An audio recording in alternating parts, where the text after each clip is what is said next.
بسم الله الرحمن الرحيم. عايز أتكلم معاكم في الفيديو ده عن علاقتي بالقرآن، والعلاقة دي كانت متقسّمة ل3 مراحل. المرحلة الأولى كانت القراءة، والتانية كانت الحفظ، والتالتة كانت التدبُّر. في القراءة العادي، رمضان 30 يوم، كل يوم جزء، خلّصت، مِيَّة، مِيَّة يا معلم.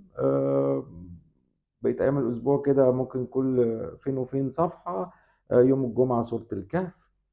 آآ بس كلّها كانت محاولات كده على استحياء، يعني سورة، صفحة كل فين وفين، على طول كده بتطلع من القراءة بدون أي تأثير يُذكر. الموضوع كان مُعتمد على تحصيل الحسنات، عشان طبعًا أنا عارف كل حرف حسنة يعني، فمركّز أوي في لَم الحسنات دي، ودايمًا حاسس كده القرآن صعب، يعني في حاجة مش سهلة. حتى لو فتحت تفسير، أسباب نزول، لأ، في لخبطة شوية كده.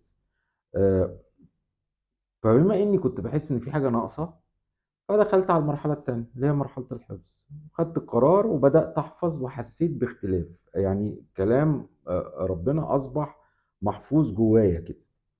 فالعلاقة تطورت، بس المُخ كان مركّز على إيه، كان مركّز على التحصيل والحفظ، مركّز في عدد الآيات اللي أنا باحفظها، ها خلّصت كام النهارده، أنت واقف هنا، ناقص لك فخرجت برضه برّه السياق، يعني أنت إيه، يعني إيه كام آية يعني، يعني من بدل كل حرف حسنة، بقى حفظت كام آية، لغاية لمّا قابلت آية ربنا بيقول لنا فيها: "أفلا يتدبرون القرآن أم على قلوب أقفالها مقفول." طبعًا قفل على القلب دي حاجة صعبة أوي، لأن القلب ده أكتر حاجة لازم تبقى بتنبض كده جواك، فيها الإحساس ده مركز الشعور جوّه الإنسان يعني، فلازم يبقى متحرك على طول. فدخلت في المرحلة التالتة، قُلت بقى: "أفلا يتدبرون القرآن." قُلت أنا هاتدبر. فتحت المصحف بعد بقى ما حطيت النية بتاعتي، أنا عايز أفهم، وطلبت من ربنا إن هو يسهّل لي كده إيه، الأمر. ما حددتش ولا كام آية ولا كام سورة، وقت مفتوح معايا ورقة وقلم، ودول مهمين عشان بعد كده أنت هييجي لك فتح من فوق، في تنزيل كده ممكن يحصل. آآ فهتضطر يعني إن أنت إيه، عايز تسجّل الكلام ده لإنّك ممكن ترجع له بعد كده. ومعايا موقع للمعاني، عشان لو في أي معنى وقف أو أي كلمة وقفت قدّامي عايز أفهم معناها. بدأت أول 3 آيات خدوا منّي 4 ساعات. بجد كان إحساس سعادة غير عادي، في حركة كده داخلية غريبة، مش بتاع ده يعني، إن هو اللي هو الحاجة اللي ممكن ألخّص بيها اللي هو إيه اليوم الحلو ده، بجد يعني، أنا كنت مبسوط جدًا، جدًا، جدًا، جدًا بصراحة يعني. آآ و وحسّيت إن كإني عيل صغير جاله هدية، فعلًا يوم حلو. بس طبعًا من ساعتها أنت حاسس بقى إن كتاب ربنا أنت عايز تفضل قريب منه، لإن أنت كل ما بتبعد بيبعد، كل ما بتقرّب يقرّب، ده كلام ربنا بيكلمك مباشرةً.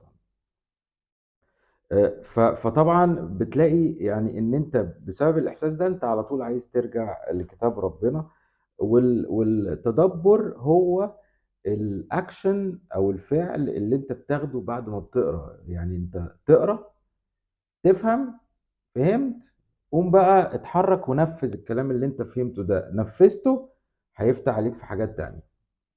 طبعًا في شوية دروس مستفادة كده. المصحف مفتوح على طول، بيغيّر طاقة المكان. القرآن هو الوصلة والصلة بينك وبين ربنا، الباب اللي أنت بتفتحه وتخش بيه على طول. آآ فخلّيك هادي ومركّز وأنت بتقرا القرآن، خلّيك هادي ومركّز لإن ربنا بيقول لك حاجة، فنركّز. خلّي دايمًا نَفْسك تسأل وحفّزها هو إيه القصد من الآية دي، إيه القصد من الكلمة دي، طَب أنا المفروض أعمل إيه؟ interactive كده، خلّيك dynamic يعني اتحرّك مع اللي أنت بتسمعه، تفاعل معاه.